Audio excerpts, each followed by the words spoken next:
Angular displacement के बाद जो आप लोगों के पास नेक्स्ट टॉपिक आता है कोर्स में, वो है हमारे पास एंगुलर वेलोसिटी का टॉपिक। तो शुरू करते हैं एंगुलर वेलोसिटी से। अच्छा जी, एंगुलर वेलोसिटी को हम डिफाइन करते हैं जी के rate of change of displacement, angular displacement. ठीक है। अच्छा जी, अगर हम बात करें कि एंगुलर डिस्प्लेसमेंट किसके इक्वल होता है, तो इसका सिंबल जो है वो है हमारे पास ओमेगा। ठीक है। और ओमेगा इक्वल होता है change in displacement per unit time के। अच्छा जी, बेसिकली ये एंगुलर डिस्प्लेसमेंट है क्या चीज, वेलोसिटी है क्या चीज। तो एंगुलर वेलोसिटी को समझने के लिए आपने बस ये याद रख लेना है कि ये हमें बताता है कि हाउ फास्ट और slow a body is rotating। ठीक है। यहां पर मैं आप लोगों को एक और चीज बताना चाहूंगा कि एंगुलर वेलोसिटी का सेकंड नेम जो है वो है एंगुलर वेलोसिटी, और सेकंड नेम है इसका एंगुलर फ्रीक्वेंसी। ये दोनों चीजें ना स्टूडेंट सेम है आपके पास। ठीक है। तो इसलिए मैं ओमेगा को 2 पाई एफ पी लिख सकता हूं, और ये है मेरे पास किसकी, एंगुलर फ्रीक्वेंसी की इक्वेशन। ठीक है। तो अगर कभी आपसे एंगुलर फ्रीक्वेंसी के बारे में पूछा हो तो आप लोगों ने परेशान नहीं होना, आप लोगों को पता होना चाहिए कि एंगुलर फ्रीक्वेंसी और एंगुलर वेलोसिटी एक ही चीज है। नेक्स्ट चीज जाते हैं जरा इसकी यूनिट्स के बारे में देख लेते हैं कि यूनिट्स का क्या हिसाब है। तो इसका जो एसआई यूनिट है हमारे पास वो है रेडियन पर सेकेंड। ठीक है। इसके जो डायमेंशंस हैं वो इक्वल हैं t माइनस 1 के। ठीक है। और हम कहते हैं कि इसके जो डायमेंशंस हैं वो सिमिलर हैं to dimension of t minus 1 students. और किसका डायमेंशन होता है, फ्रीक्वेंसी का। ठीक है।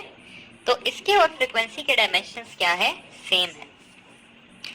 थोड़ी सी बात कर लेते हैं अदर यूनिट्स की। तो इसके जो अदर यूनिट्स हैं वो हमारे पास हैं रेवोल्यूशन पर मिनट, जिसको हम आरपीएम भी लिखते हैं। इसके अलावा साइकिल्स पर मिनट, इसके अलावा डिग्रीज पर सेकंड, इसके अलावा साइकिल्स पर सेकंड। तो ये सारे के सारे जो हैं ये क्या है, हमारे पास यूनिट्स हैं एंगुलर वेलोसिटी के। नेक्स्ट चीज स्टूडेंट जो बहुत इंपॉर्टेंट है वो हमारे पास कन्वर्जन है of radian per second and revolution per minute. क्योंकि काफी बार मैंने देखा है कि सवाल आपको आया होता है रेवोल्यूशन पर मिनट पे या रेडियन पर सेकंड पे, और उसको आपने सॉल्व करना होता है। अच्छा, कन्वर्जन जो है वो इसकी कैसे होती है, इसकी कन्वर्जन बहुत सिंपल है कि 1 रेवोल्यूशन पर 1 मिनट को आपने कन्वर्ट करना है रेडियन पर सेकंड। तो एक रेवोल्यूशन में कितने रेडियंस होते हैं, तो 2 पाई रेडियंस होते हैं। और एक मिनट में कितने सेकंड्स होते हैं, 60 सेकंड्स होते हैं।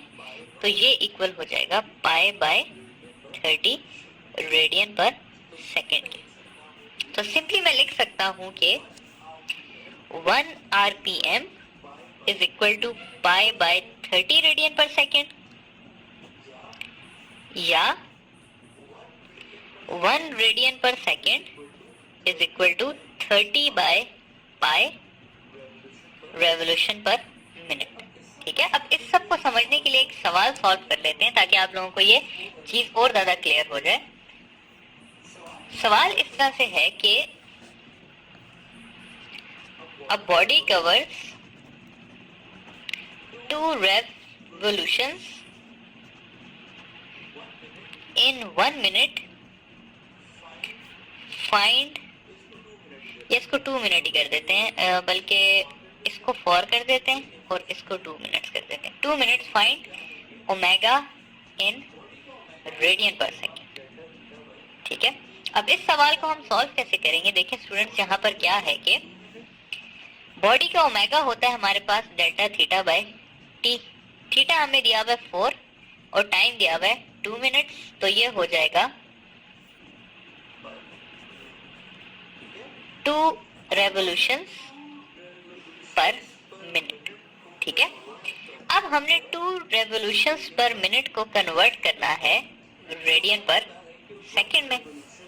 तो हमें पता है कि 1 रेवोल्यूशन पर मिनट जो है वो पाई बाय 30 रेडियन पर सेकंड होता है। तो 2 रेवोल्यूशन पर मिनट जो है वो हमारे पास हो जाएगा 2 into pi by 30 radian per second, या simply pi by 15 radian per second. ठीक है, तो ये आ जाएगा इसका answer in radian per second. तो आई होप कि ये जो कन्वर्जन है यूनिट की, स्पेशली रेडियन पर सेकंड की इनटू आरपीएम या वाइस वर्सा, तो ये आपको समझ आ गई होगी। नेक्स्ट चीज जाते हैं, देखते हैं जरा इसका डायरेक्शन, देखते हैं कि डायरेक्शन को हम किस तरह से हैंडल करेंगे। तो डायरेक्शन जो है हमारे पास,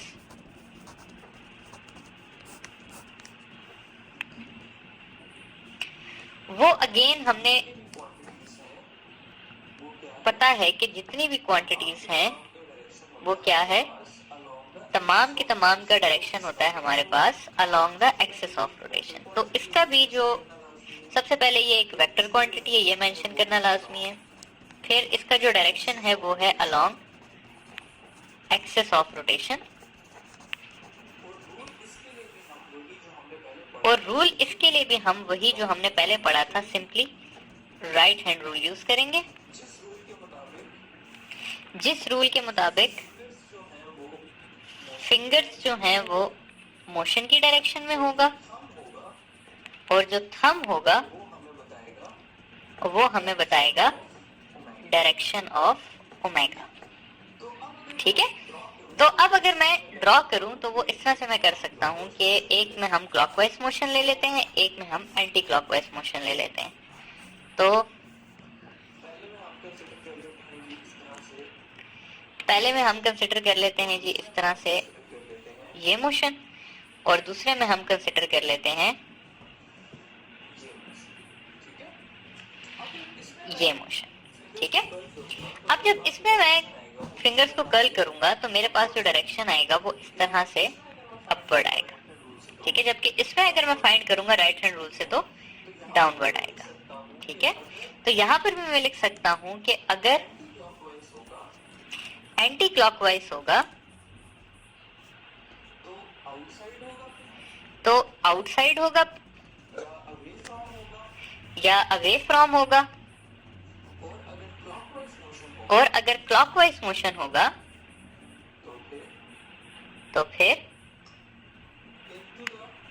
इनटू द पेपर होगा।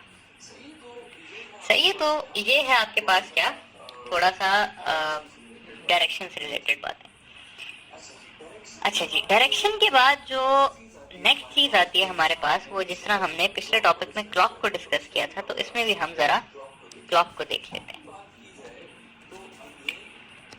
अगर क्लॉक की बात की जाए तो अगेन क्लॉक के पास कितने हैंड्स होते हैं? 3 हैंड्स होते हैं। हमारे पास सेकंड हैंड होता है, हमारे पास मिनट हैंड होता है, और फाइनली जो है वो हमारे पास आवर हैंड होता है। तो इनको अभी फिर से डिस्कस कर लेते हैं। अब हमें ये पता है कि ओमेगा जो है वो इक्वल है 2 pi by theta by T के। इसको मैं 2 पाई बाय टी भी लिख सकता हूँ फॉर फुल रोटेशन, क्योंकि फुल रोटेशन में थीटा जो है वो 2 पाई होता है और टाइम जो है वो टाइम पीरियड के इक्वल हो जाता है। अब time period of second clock जो है वो है मेरे पास 60 सेकेंड्स, क्योंकि सेकंड हैंड जो है वो 1 रोटेशन कंप्लीट करता है 60 सेकेंड्स में। तो इसलिए इस इक्वेशन को मैं चेंज करके लिख सकता हूँ 2 पाई बाय 60, या सिंपली मैं इसको लिख सकता हूँ पाई बाय 30 रेडियन पर सेकेंड। तो सेकंड हैंड की वेलोसिटी क्या है? पाई by 30 radian per second. Minute hand की अगर हम बात करें तो मिनट हैंड में भी वही बात है कि इसको मैं लिख सकता हूँ 2π/t, लेकिन minute hand 1 complete rotation cover करता है 60 मिनट्स में। तो इस इक्वेशन को मैं चेंज करके लिख सकता हूँ 2π/60 रेडियंस पर मिनट या π/30 रेडियन पर मिनट। अगर इसको मुझे सेकंड में कन्वर्ट करना है तो मैं π/30 को मल्टीप्लाई कर दूंगा 60 से, तो ये मेरे पास बन जाएगा π/1800 रेडियन पर सेकेंड। ठीक है, फाइनली जो है वो हमारे पास आर हैंड आ जाता है। तो आर हैंड के लिए अगेन 2π/t, लेकिन यहाँ पर t हमारे पास इक्वल है 12 आवर्स के, क्योंकि एक कंप्लीट राउंड जो है वो आर हैंड 12 आवर्स में कंप्लीट करता है। तो ये इक्वेशन कुछ चेंज हो जाएगी कि 2π/12 या π/6 रेडियन पर आवर्स। ठीक है, अगर मुझे इसको सेकंड में कन्वर्ट करना है तो मैं इस π/6 को मल्टीप्लाई कर दूंगा 60 × 60 से, और इसका आंसर मेरे पास आ जाएगा π/2160 रेडियन पर सेकेंड। ठीक है, अब यहाँ पर स्टूडेंट्स अच्छी बात यह है कि पिछले टॉपिक में हमें डिफरेंट चीजें दी जा सकती थी, लेकिन यहाँ पर जो है वेलोसिटी कांस्टेंट है, क्योंकि देखिए कोई भी घड़ी होगी वो 1 मिनट तो 60 सेकंड में कवर करेगी ना। इसी तरह कोई भी हमारे पास मिनट हैंड होगा तो वो 1 घंटा 60 मिनट में कवर करेगा। तो इसलिए इसका फायदा यह है कि अगर आपको ये वैल्यूज याद है जिन पे मैंने सर्कल किया है तो सवाल आपका इन्हीं में से आएगा। ठीक है, क्योंकि ये फिक्स्ड वैल्यूज हैं, ये चेंज नहीं होती। तो ये होगी हमारी थोड़ी सी क्लॉक की बात, और हमारा ये जो एंगुलर वेलोसिटी वाला है ये टॉपिक एंड होता है। ठीक है, इसकी कुछ कन्वर्जन है वो मैं आपको आगे बताऊंगा कि लीनियर और रोटेशनल में क्या रिलेशन है।